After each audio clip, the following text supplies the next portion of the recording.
Hello மக்களே, அஸ்ஸலாமு அலைக்கும் and welcome back to our channel. இன்றைக்கி நம்ம அரிசி மாவில் செய்கிற சுத்திரியான் ரெசிபி தான் நம்ம இன்றைக்கி பார்க்க போகிறோம். ஃபஸ்ட்டு அரிசி மாவை நல்லா ஜலிச்சு எடுத்துக்கிட்டு சுட தண்ணியில் வச்சு நல்லா கலரி விட்டுட்டே இருக்கணும். அதுக்கப்புறம் அதில் கொஞ்சம் உப்பு, அதுக்கப்புறம் நல்லா நெய், நம்மளுக்கு தேவையான அளவு நெய் ஊற்றிட்டு நல்லா கலரிட்டே இருக்கணும். நெய் நம்ம ஒரு 2 to 3 ஸ்பூன் வரைக்கும் நம்ம ஊற்றிக்கலாம். அதுக்கப்புறம் 2 கரண்டி ஆயிலும் சேர்த்து மிக்ஸ் பண்ணிக்கலாம். எல்லாமே முடிஞ்சதுக்கப்புறம் இந்த கலரி வச்சுருந்த அரிசி மாவு இருக்குது இல்லையா, அதை ஒரு காட்டன் கிளாத்தில் வச்சு நல்லா க்ளோஸ் பண்ணி டைட்டாக கட்டி க்ளோஸ் பண்ணி ஒரு பாத்திரத்தில் வச்சு மூடி வச்சிடணும்.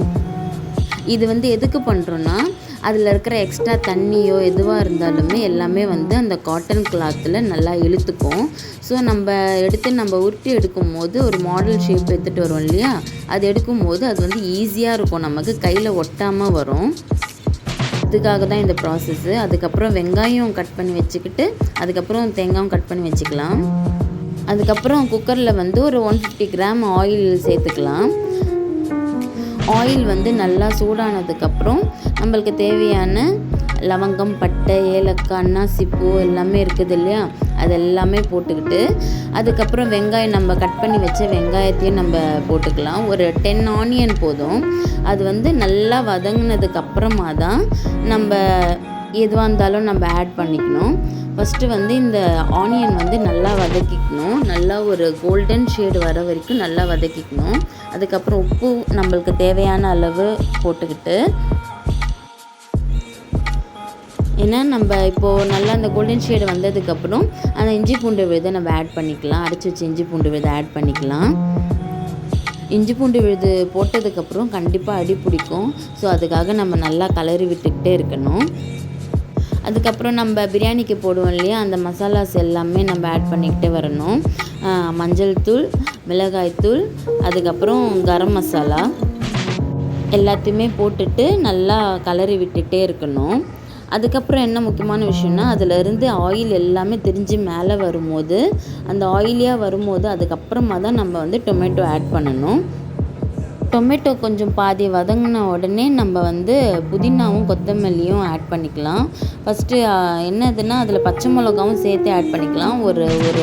நான் ஒரு 6 to 7 சில்லி நான் ஆட் பண்ணியிருந்தேன். ஸோ அதையும் நம்ம சேர்த்து ஆட் பண்ணிக்கிட்டு நல்லா கலரி விட்டுக்கலாம். சேம் நம்ம அந்த பிரியாணிக்கு போடுற மசாலா மாதிரி தான் இருக்கும்.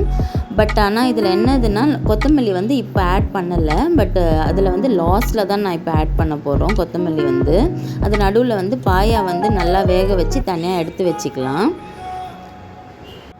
தக்காளி, புதினா, பச்சை மிளகா எல்லாமே சேர்த்து நல்லா வதங்கினதுக்கப்புறம் நம்ம இப்போது வேக வச்சுருக்கிற பாயாவை நம்ம ஊற்றிடலாம். நம்மளுக்கு தேவையான அளவு தான், எவ்வளோ பாயா தேவைப்படுதோ அந்த அளவுக்கு பாயா எடுத்து நம்ம இதில் குழம்புல சேர்த்துக்கலாம். ஃபஸ்ட்டே நம்ம வேக வச்சிட்டோன்னா கொஞ்சம் ஈஸியாக இருக்கும் நம்ம சமைக்கும் போது. அதுக்கப்புறம் நம்ம கட் பண்ணி வச்சுருந்தோம் இல்லையா தேங்காய், அதையுமே அரைச்சி வச்சுட்டு அதையுமே இப்போ குழம்பு அந்த பதத்தில் வந்ததுக்கப்புறம் அதையும் நம்ம சேர்த்து ஆட் பண்ணிக்கிட்டு நல்லா கலரி விட்டுக்கோங்க. அதுக்கப்புறம் எங்களுக்கு கொஞ்சம் அந்த அரைச்சி வச்ச தேங்காயிலே கொஞ்சம் தண்ணி ஊற்றி, கொஞ்சம் தண்ணி கம்மியாக இருந்துச்சு. ஸோ எக்ஸ்ட்ரா தண்ணி ஊற்றி நல்லா கலரி விட்டாச்சு. டேஸ்ட் வைஸ் பார்க்கும்போது கொஞ்சம் மிளகா கம்மியாக இருந்துச்சு. அதனால் நான் கொஞ்சம் மிளகாத்தூள் கொஞ்சம் ஆட் பண்ணிவிட்டு குக்கரில் விசில் வச்சு விட்டுட்டோம். அது நல்லா ஒரு 10 மினிட்ஸ் நல்லாவே குக் ஆனதுக்கப்புறம் விசில் ஓப்பன் பண்ணி பார்த்தோன்னே இந்த ஷேடில் தான் இருந்துச்சு. அதுக்கப்புறம் அந்த அரிசி மாவை கலரி வச்சோம் இல்லையா, அது கொஞ்ச நேரத்துக்கு அப்புறம் இந்த மாதிரி ஷேப்பில் நாங்கள் ஷேப் பண்ணி வச்சுக்கிட்டோம். ஒரு 3 பிளேட்ஸ் கிட்ட நாங்கள் ஷேப் பண்ணி வச்சுக்கிட்டோம்.